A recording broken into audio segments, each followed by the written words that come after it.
नमस्कार दोस्तों, बहुत बहुत स्वागत करता हूं आपका आपके अपने YouTube channel bull and bear market में। दोस्तों, वोडाफोन आइडिया की हम बात करो और इस वीडियो को अगर आपने लास्ट तक सही से देख लिया और समझ लिया जो मैं कहने वाला हूं, आपको बताने जा रहा हूं, तो आपको वोडाफोन आइडिया या फिर कहें तो स्टॉक मार्केट में लॉस होगा ही नहीं ऐसे पेनी स्टॉक्स में। तो दोस्तों, वीडियो को लास्ट तक जरूर देखिएगा और अगर आपने अभी तक चैनल को सब्सक्राइब नहीं किया है तो चैनल को सब्सक्राइब कर लीजिएगा।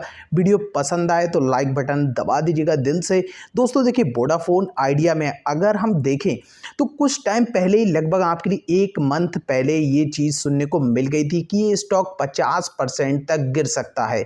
और उसके पीछे का मेन रीज़न जो कि मैं कई बार भी आपको बता चुका हूँ कि इस स्टॉक में सिर्फ और सिर्फ क्या है कि यहाँ पे पैसे की कमी है, फंड नहीं है और बिना फंड के कंपनी चलने वाली नहीं है और इसका बने रहना भी बहुत ही ज़्यादा ज़रूरी है।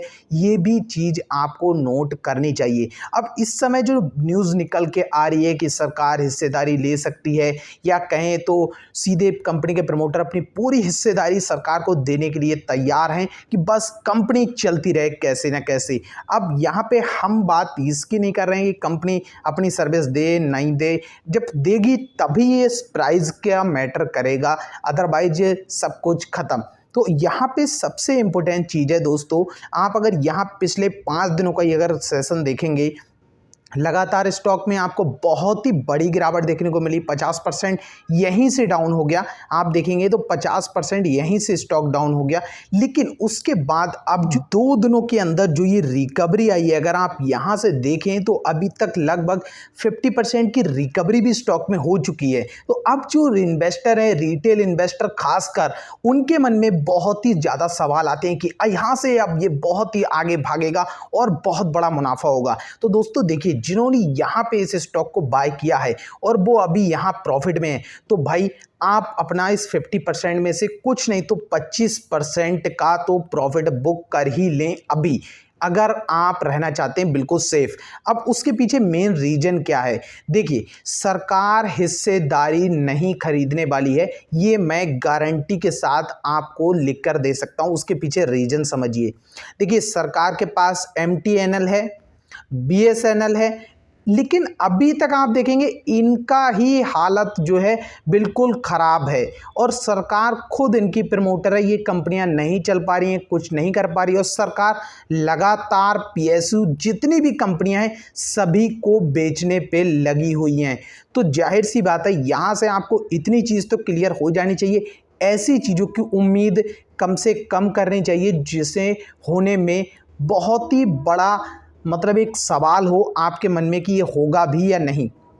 तो रिटेल इन्वेस्टर सिर्फ आस की उम्मीद पे अपना पैसा यहाँ पे अपनी कमाई लगा दे और बहुत बड़ा लॉस कमा दे। देखिए, ये स्टॉक अभी 6 रुपये 80 पैसे पे आ चुका है और यहाँ से अगर ये 10 रुपये भी हो जाए या 10 रुपये से वापस 4 रुपये हो जाए, 5 रुपये हो जाए, 2 रुपये या 0 भी हो जाए, तो या फिर आप इतना पैसा ही लगाइए कि आपको फ़र्क ना पड़े, कि चाहे ये 1000 से 10,000 हो जाए या 10,000 का 1,000 रह जाए, आपको फ़र्क ना पड़े, उतना ही पैसा इसमें अपना रखिए। अभी आपके पास अच्छा मौका है, अगर जिन्होंने इसे सस्ते में ख़रीदा है और वो प्रॉफिट में आ गए हैं तो अपना पैसा निकालने का बहुत अच्छा मौका है आपके पास। और अगर आप भी जैसे कंपनी उम्मीद कर रही है या सभी लोग उम्मीद कर रहे हैं उस बेसिस पे चलना चाहते हैं तो आपकी अपनी मर्जी है दोस्तों। अब दूसरी बात करें, देखिए कंपनी ने एक चीज़ क्लियर की है, क्योंकि वोडाफोन आइडिया में लगभग 9,500 से भी ज़्यादा कर्मचारी हैं। एक तरह से डायरेक्ट तौर पे, इनडायरेक्ट तौर पे बहुत ज़्यादा कर्मचारी हैं। जैसे कि यहाँ आप देखेंगे 11,486 कर्मचारी यहाँ पे 2020 के डाटा में दिखा रहा है। और जितने भी आप कॉल सेंटर देखेंगे वोडाफोन आइडिया के, आपके शहर में भी कॉल सेंटर होंगे, तो सभी जगह कर्मचारी हैं, उनकी गिनती यहाँ पे कॉल सेंटर्स वाली नहीं है यहाँ पे। तो आपको एक चीज़ यहाँ से भी क्लियर होनी चाहिए कि कंपनी ने इस बात के लिए तो बोला है कि उनका भविष्य सुरक्षित है, क्योंकि अगर बात करें तो इस समय जियो, एयरटेल और वोडाफोन आइडिया के सिवाय इंडिया में कोई और कंपनी नहीं है। और उसके बाद अगर BIB हो जाती है बंद, तो फिर यहाँ पे जो टेलीकॉम सेक्टर में जो कंपटीशन है वो लगभग ख़त्म हो जाएगा और वहाँ सबसे बड़ा लॉस होगा डायरेक्ट तौर पे आपका और हमारा ही लॉस होगा। जो आज हम नेट इस्तेमाल कर रहे हैं या कॉल की सर्विस का इस्तेमाल कर रहे हैं, दुनिया के सभी देशों से सबसे सस्ता, हर चीज़ में सस्ता। इंडिया में सब कुछ महंगा हो पर नेट सबसे सस्ता। तो यहाँ पे ये चीज़ कि हमें आगे चल के प्रॉब्लम हो सकती है। अब सरकार इसे बचाने की बिल्कुल भी कोशिश नहीं कर रही है। अगर बचाने की कोशिश करना भी चाहें तो यहाँ पे सरकार चाहे तो उन्हें बहुत सी तरह से उन्हें छूट दे सकती है, और जबकि कंपनी के प्रमोटर खुद बोल रहे हैं कि यहाँ से वो अपना पूरा का पूरा स्टेक सरकार को देने के लिए तैयार हैं। अब सरकार के पास एक रास्ता ये भी है कि अगर सरकार इसे बचाना चाहे तो जितना भी कर्ज है उसको इक्विटी में कन्वर्ट कर सकते हैं। इस सबसे बड़ा बेनिफिट ये होगा सरकार के पास भी और कंपनी के लिए, दोनों के लिए। देखिए, जब शेयर प्राइस ऊपर जाएगा तो सरकार का पैसा भी बढ़ना शुरू हो जाएगा, तो उससे इनडायरेक्ट तौर पे देखा जाए तो सरकार के पास एक अच्छा मौका होगा। तो अब ऑप्शन है सरकार के पास, लेकिन लगता नहीं है कि सरकार यहाँ पे ऐसा करने वाली है दोस्तों। दूसरी सबसे बड़ी बात दोस्तों, यस बैंक का भी इस पे बहुत ही बड़ा असर पड़ने वाला है। देखिए, यस बैंक भी बहुत ज़्यादा मुसीबतों से जूझ रहा है, बहुत ज़्यादा प्रॉब्लम में चल रहा है, और वोडाफोन आइडिया अगर डूबती है तो यस बैंक को 4000 करोड़ का झटका लग जाएगा।